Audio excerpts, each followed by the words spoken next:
స్తోత్రము. ఆత్మీయ తండ్రులకు నా వందనాలండి. ఉన్న సేవకులకు, సేవకులందరకు, విశ్వాసులందరికీ నా వందనాలండి. దేవుని స్తోత్రము. మరి ఏలీ గారు కుటుంబంలో యేసుప్రభు వారిని నమ్ముకుంటూ ద్వారా మరి యేసుప్రభు వారి ఇంత రక్షణ మా కుటుంబానికి ఇచ్చారండి. మరి ఎలీషా గారికి వివాహం జరిగిన తర్వాత మరి కొన్ని సందర్భాల వలన ఆయన ముచ్చిలిగుంట గ్రామంలో ఆయన్ని చాలా మాటలు అనేవాళ్ళండి. మన పక్కన ఉన్న క్రైస్తవులు కూడా ఈయని నవ్వేవాళ్ళండి, యేసుప్రభుని నమ్ముకున్న వాళ్ళు కూడా.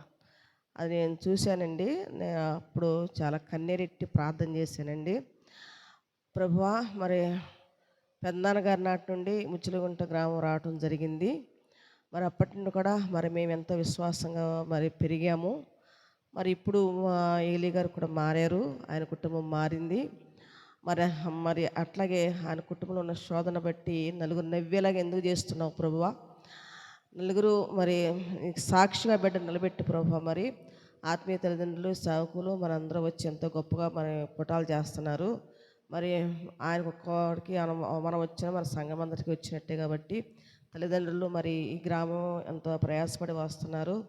మరియు వారికి ఎటువంటి అవమానం కనకుండా నలుగురు ఏం అనుకోకుండా మరి వారు పడుతున్న ప్రయాసను బట్టి మరి వారికి న్యాయం జరిపించు ప్రభు అని మరి అసలు నేను ఎన్న మాటను బట్టి బాగా కన్నీరెట్టి ప్రార్థన చేశానండి. దేవుని స్తోత్రం అండి. మరి అలాగే మరి వారి కుటుంబీకులు చేశారు, ఆత్మీయ తల్లిదండ్రులు కూడా మరి ఎంతో ప్రయాసపడి మరి ఎలీషా గారు ప్రార్థన చేశారండి. దేవుని స్తోత్రము.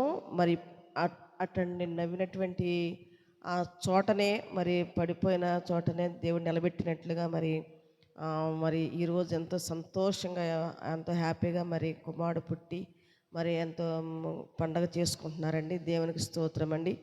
మరి కుమారుడు వారసుడు ద్వారా మరి అన్ని పరిస్థితులు చక్కబడి చక్కని సంతోషమైన కుటుంబంగా మళ్ళీ మనం అందరం చూస్తున్నాము.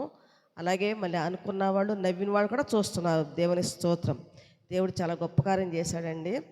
మరి ఎలీషా గారిని, ఆయన కుటుంబాన్ని ఎంతో దేవుడు దీవించి మంచి స్థితిలో మళ్ళీ దేవుని ఆశీర్వాదం పొందగలిగేట్టుగా మరి ఉంచారండి. దేవుని స్తోత్రం అండి.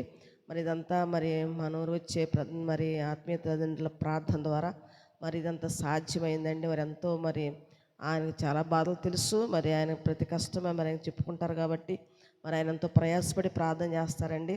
మరి ఏలీ గారి కుటుంబము ఇంత చక్కని సంతోషకరమైన కుటుంబంగా మారిందంటే వారి శ్రమ, వారి ప్రార్థన ఎంతో ఉందండి. దేవుని స్తోత్రము. మరి అట్టి విధంగానే మరి ముచ్చిలిగుంట గ్రామంలో అనేక మంది కుటుంబాలు కూడా మారాలని మరి సంతోషంగా ఉండాలని మరి గారిని అమ్మగారిని అడుగుతున్నానండి. దేవుని స్తోత్రం అండి. నా సేవ కొరకు, నా ఆరోగ్యం కొరకు ప్రార్థించేయమని అమ్మగారిని, నాన్నగారిని ఇక్కడ సేవకులను అడుగుతున్నానండి. దేవుని స్తోత్రము. మీ అందరికీ నా